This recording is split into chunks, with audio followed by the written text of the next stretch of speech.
Hi everyone, I Moumita. Welcome back to my channel. आज আমি share করব লাউ ডাল। তো এর জন্য প্রথমে একটা কড়াইতে 3 গ্লাস জল দিয়ে দিলাম। জলটা ফুটে এলে দিয়ে দেব 100 গ্রাম মসুর ডাল। ডালটাকে আগে থেকে ভালো করে ধুয়ে রেখেছিলাম।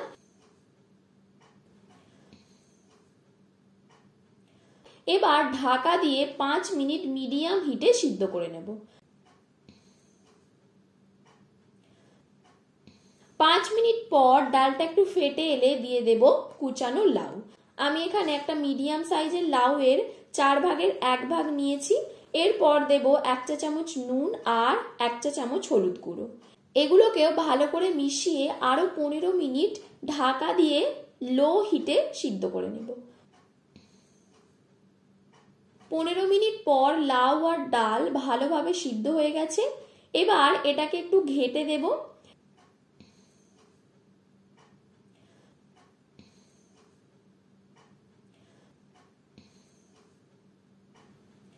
এরপর এটাকে সরিয়ে রেখে একটা কড়াই দিয়ে দিচ্ছি 1 চামচ সরষের তেল।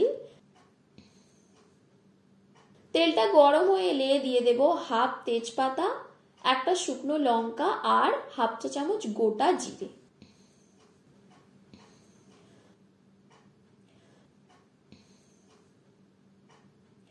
এগুলোকে কয়েক সেকেন্ড ভেজে নিয়ে দিয়ে দেব হাফ কুচানো পেঁয়াজ।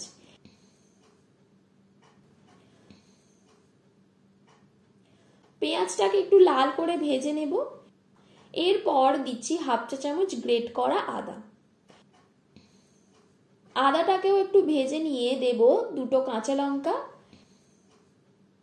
এগুলোকেও কয়েক সেকেন্ড ভেজে নিয়ে দিয়ে দেব সিদ্ধ করে রাখা ডাল। ডালটা দেওয়ার সাথেই দিয়ে দিচ্ছি আরো 1 কাপ জল। এবার এটাকে আরো 5 মিনিট ফুটিয়ে নেব মিডিয়াম হিটে।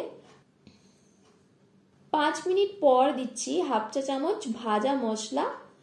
ভাজা মশলা কি কি দিয়ে বানাই তোমরা জানতে চাইলে কমেন্ট করে জানিও। এবার সামান্য একটু ধনেপাতা ছড়িয়ে 1 মিনিট ফুটিয়ে নামিয়ে নেব। তো খুব সহজেই হয়ে গেল লাউ ডাল। তো রেসিপিটা ভালো লেগে থাকলে ভিডিওটিকে লাইক ও শেয়ার করে দিও। আর তোমরা কমেন্ট করে জানিও আর কি কি রেসিপি চাও, আর চ্যানেলটিকেও সাবস্ক্রাইব করে দিও।